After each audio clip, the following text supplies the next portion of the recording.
Hey folks, David Stewart here. Today I'm going to be showing you how to duplicate this Robert Jordan cover in Photoshop. Recently, Tor did a cover reveal of this posthumous book, and a lot of the classic fantasy fans are like, where are the illustrated covers of yore? That is a discussion for a different day, but what this represents is an opportunity to show how you can make a really simple and easy to make cover. This is a very simple cover using very simple design elements. And because those design elements are simple and classic, it's actually very easy to create your own version of this cover or to duplicate it with lots of different variations for a client, for yourself, or whatever book series you might be working on. I, of course, have used some of these elements. I designed this book cover for my latest book, Crown of Sight. This actually comes out this Friday, March 22nd. And I, of course, designed my cover before the Robert Jordan cover was ever revealed, but it has a lot of the same elements, which is some beveled text, a central image over a gradient background, and an author name. That would be me, David V. Stewart. There's a lot more that went into my image versus this Robert Jordan image. The Robert Jordan image is way, way simpler. It's very easy to make, so it's a great opportunity to do a little bit of a Photoshop tutorial. I've done some Inkscape tutorials in the past showing how to do certain things here. And this case, I wanted to do a Photoshop one because the text effects are very easy to do in Photoshop. Technically, you could do this in Inkscape. It's just a lot more difficult to get the text effects correct. So we're going to make a new 6x9 document. You can make it whatever size you want it to be. You could even do this for like a square album cover. If you wanted to use these design elements, they're very, very simple. First thing that we're going to do is we're going to make the background. The basic composition of the image of the book cover is a gradient background, a silhouette of a cat or something. You could replace the cat with any image that you wanted to if you wanted to create your own variation. Some text that is beveled, and then some white text, and that's what we're going to do. That's what we're going to make. So let's take a look at that and start with the background. The background's pretty easy to make. I'm going to start by adding a couple layers. The first layer I'm going to add, I'm actually going to fill it with black. So we're going to go to black, and then the second layer I'm going to fill it with gray. 50% gray. And the reason for this is because you could create some very, very cool blending effects with gradients of 50% gray. It just gives you a little bit more options and a little bit different set of effects. So once you have those two layers, you're going to go to FX and you're going to create a gradient overlay. Up will pop this little dialog and you can see the gradient in the background. Now, right here, you're only going to need 2 stops for this particular project, but you could create one with more stops or a more complex gradient if you wanted to. We just want one stop over here that's a bright red, and then one over here that is pretty close to black. And you can actually make this kind of dark red if you want. You can do a couple of different colors. So I'm going to make it a really dark red because I like that effect. And other things you can do with this gradient, just so you know, is you can scale it up. You can make it bigger or smaller. We want it to kind of touch the edges because we're trying to duplicate the cover. And you can see it's just a radial gradient and it touches the corners. You can also do other gradient types like, reflected would look like this, linear would look, light on one side, dark on the other. Radial is what we want because it's going to be behind the silhouette image. So once we have that and we kind of like it, we can turn up the opacity, turn it down. We can always fiddle with this as we go, but I like to have it pretty much at full opacity. Then what we do here is we change the blending from normal to overlay, and you'll see you get a little bit different effect here. And as we turn down the opacity, it brings a little bit stronger effect here. So you can get a little bit darker or brighter effect here. So I'm going to bring down the opacity just a little bit so that we have a really strong contrast here. So that's one of the reasons I like the 50% with an overlay. It creates a little bit different, stronger gradient sometimes. Another trick is if you want a really organic, kind of non-computerized gradient, you can just take a picture of a balloon, blow up a balloon, take a picture of it, put it on the background, it makes a gradient. I actually sell balloon gradients on stock photo sites. A little bit of a trade secret there. So now the background's done, let's do the silhouette. The silhouette, there's a number of ways that you could do this as an artist to create your own silhouette, but we're just going to use stock photos, stock images, because they're available and they're cheap and they're really easy to use. This is Adobe Stock, which I use for a lot of my stock images, but you can use whatever site you want. It doesn't really matter. You could use Shutterstock or anything else. I think I found, you could use this one. You could use something like this. The one that I found is already in the library, so I found one just a little bit ago. Let's go ahead and bring that one up. So go to libraries. Here's my cover copies library. There's a couple that I tried out. Some were different. We're just going to take that and drop it right in the middle. I'm going to hit place. And just like that, a big portion of our design is done. If we compare this to the original Robert Jordan here, we can see it's design-wise, in terms of design elements, we're already done with the image part of it. And what I'm going to do is I'm just going to click my little link button up here, and I'm just going to turn it, and I'm going to scale it down a little bit, and I'm going to get it into a really good position here. Now, because of the way that this one looks in the Robert Jordan cover, we have a longer neck here. And if we want to fix that, or we want it to look kind of edgy the way that the Robert Jordan cover looks, we can make a couple of quick alterations. They're really not hard to do, and you can do this pretty easily once you have the stock image silhouette. So this one looks kind of edgy. It's got some gaps here. It's got an eye. Let's add an eye, because I think that would look kind of nice. So let's zoom in here on our image. We're going to click the eraser tool, and we're going to go a little bit higher. Let's go about 23 pixels. And hardness 100%. When you click on it, it'll ask to rasterize it. You go yes, because normally it's a stock image. You just find the place where the eye normally is, and you can draw in an eye. It should be pretty easy. There you go. There's an eye. Bam. And of course we can do more things in this. Let's say we want to kind of make this a little bit more ragged. Let's take our eraser. Let's up the size to about 80 pixels, and bam. We can create some different sort of effects there if we want to. We could even create something like that, or you can create some different kind of effects there, whatever you want to do. So I am kind of partial to just the way it looks. Let's create a couple of little islands there, just to get it looking like the Robert Jordan one. So I'm going to make a little island there, just like that, and I'm going to make a little island here, just like that. And so now we have a couple effects that are that way. And if we want to get rid of some of the hair part of it, we can. Or we could also like make the tooth longer by painting on this. Just use it as like a starting place, kind of paint it. Once we have our islands made, we can shrink this back down and just kind of create some better edges here, like this. Create whatever you want to do. So you can do lots of different little things like that. And so then you have what looks like a pretty decent little cover. And if you don't like the way the islands work, you can always paint them back in, because it's really easy to do that as well. Click your brush, hardness, and for color, let's get rid of that. For color, you can just click it to black, and let's click it all the way over to black. And then you can up the size, and you can fill in as much as you want, or you can add some like little ragged effects, whatever you want to do. So you can use that as a starting place, and of course like create your own little versions of the image that are a little more ragged, a little more beastly, whatever you want to do here. See, it's really easy.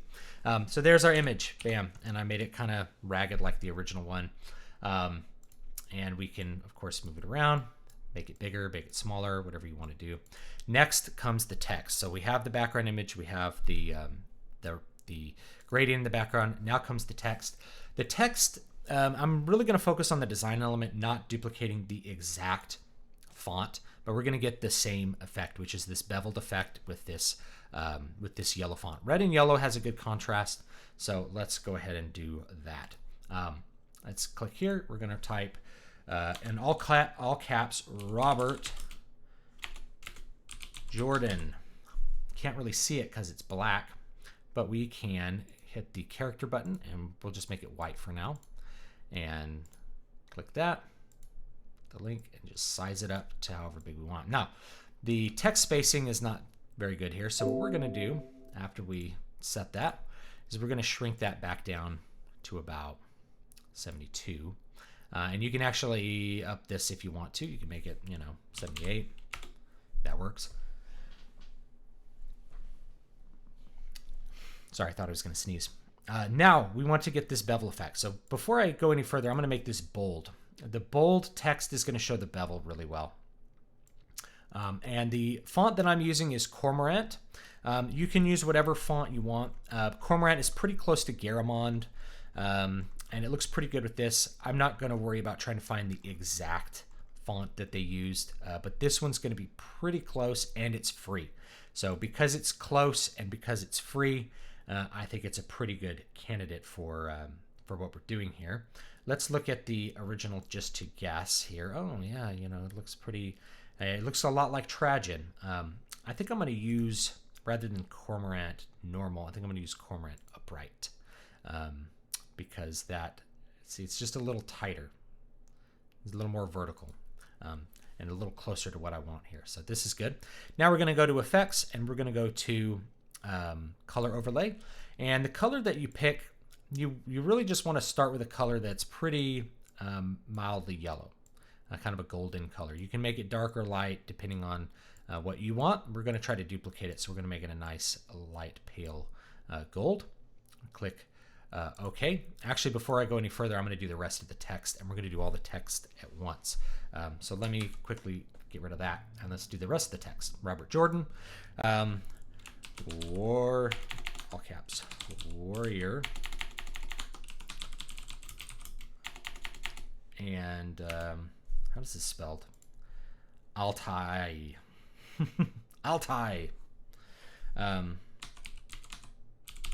what we're going to do here, go to paragraph. We're going to align both of these right, because we're going to put the of the as a separate thing. So let's bring that over.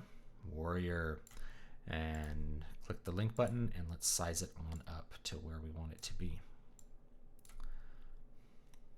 That's pretty good. There we go.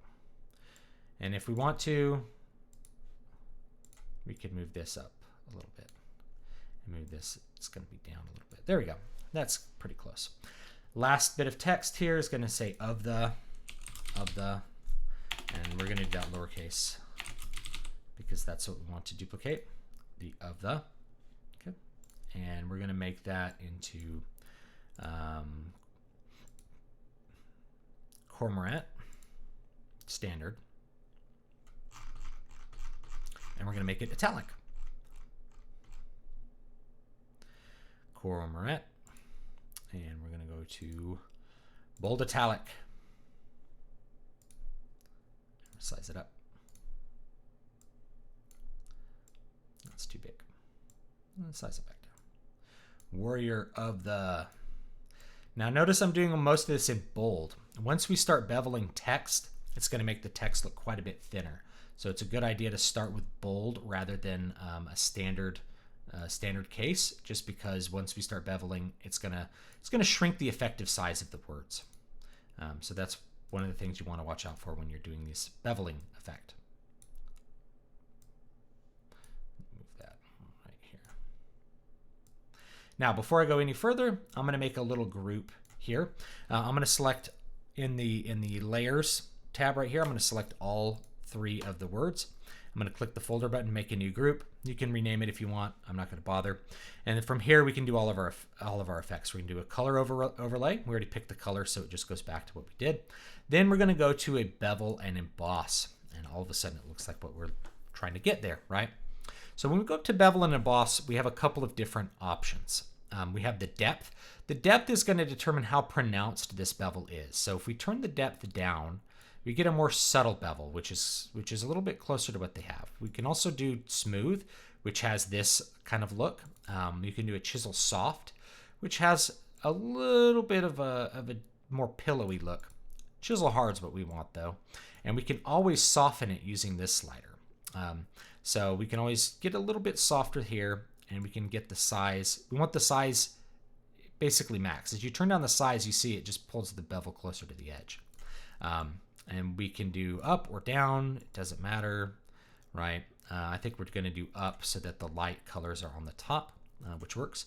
Then you have two different colors here. You have a highlight, which is going to be where the light is, and you can pick white or you can pick any other color here, and you can always alter the opacity of it. So we're going to pick a really light color, and we can turn the opacity down or up depending on how much highlight we want. And here we're going to pick a little bit darker gold color, and we can turn it up or down. Likewise, you could actually change this to like color dodge if you want it to be a little bit like more specular look, like a little shinier, lighten. There's lots of different blendings here, and you can also change the angle of the shading if you want to get something that's a little softer or a little brighter. As you can see, as we move it around, it has a little bit different effect. This is pretty close to what we want right here, and it's actually pretty close to what they have here. Notice there's a couple elements that they just didn't bother with. There's no shadows on the letters. These aren't necessary because the background is very dark, so you don't really need shadows behind the letters to make them pop out. But if you want to see what that looks like, let me go ahead and show it to you. So we can always add some drop shadows like this. That's a light colored one. Here you go. And so you can see it does make the text pop out just a little bit more. You could even do a wider sort of drop shadow here. I think this one's a color burn.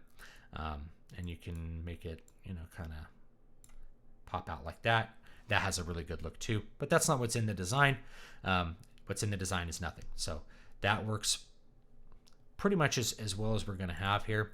One of the things I might do here for the colors, I might darken it just a bit, just to get the highlights to pop out a little bit more on the bevel. And we can always turn down this to get a little bit stronger color here. And there we go. That's more or less how we're going to do it. And it looks pretty good. Last part is to add the little text at the top, which says, from the internationally best-selling author of The Wheel of Time. Let's go ahead and add that, and then we'll be done. Full caps. From the internationally best-selling author of The Wheel of Time. And now if you want to add that little registered trademark in Windows 8, you can just pop this open, hit the smileys, go over to the punctuation, which you should be able to see, and then hit an R, and there you go. And here it is. From the internationally best-selling author of The Wheel of Time. Last part will work here. Vertical spacing. Let's make it about, we can make it about 24, and text size about 18. There we go. That looks, I think that's pretty close. Internationally best-selling author of The Wheel of Time. Now this one actually isn't bold. This is like a medium. There we go. So that looks pretty good. This is all Cormorant. You can get that for free. I'm using the same font for everything because they're using the same font. If you want to get fancier like mine, you'd have one font for the title, a different font for the author name. The point is, here for this classic look, you want the serif font, and you want it to be pretty slabby. And so Cormorant, which is a good display font, happens to work pretty well for that. As I compare the two, I noticed this one is still a little bit paler in color than the one that I designed. So I might go back and just alter that a little bit. Maybe make this a little bit lighter and a little bit just less saturated, and you can see it lightens up quite a bit. And there we go. There it is. So that's how you make that Robert Jordan book cover in Photoshop. And from here you can export it as a JPEG or whatever else you wanted to. If I wanted to make some improvements to the design that Robert Jordan actually, or the design that they had on the Robert Jordan book, it would be to actually add a couple of drop shadows on the text right here. It's not completely necessary. So depending on, I don't want a pattern overlay, I want a drop shadow. So depending on your, the way that you view design elements, less is more. I feel like just a little bit of a drop shadow makes the text pop a little bit. And I always like to do this. Let's see what it looks like on the Kindle platform. When it's shrank down really small, does it look good enough that people might click on it? I think it looks pretty good. The text is visible, it's readable. You can see the image. It looks pretty good. I might do it just like that. And that's probably good. All right, so there you go. Thanks so much for watching. Don't forget to like, comment, and subscribe. I will see you guys next time. New book, Crown of Sight, is actually coming out March 22nd, so make sure you pick that up on Amazon.com. Links are down below, or head to dvspress.com to read some free samples. Also, be sure to stop by the Write stream. That's WRITE stream. Every Wednesday at 6 o'clock. I'll also have a special stream this week, Thursday at 8 p.m. with John Delarose, called the Launch Stream, because we're both launching a couple of projects, and so we'll have some conversations about comics and fantasy and all that kind of stuff. Hopefully you've enjoyed this little design tutorial, and you can find your own ways to do this. Just a couple of tips for variations that you could do here. You could replace this with any image that you wanted to. You could make it a dragon, you could make it a lion, you could make it a sword, you could put your name here, you can change fonts. All of this is really simple. All of this is easy to do. You don't have to be a professional artist to create a lot of these effects. You can get a lot just from stock images. So thank you, and I will see you guys next time.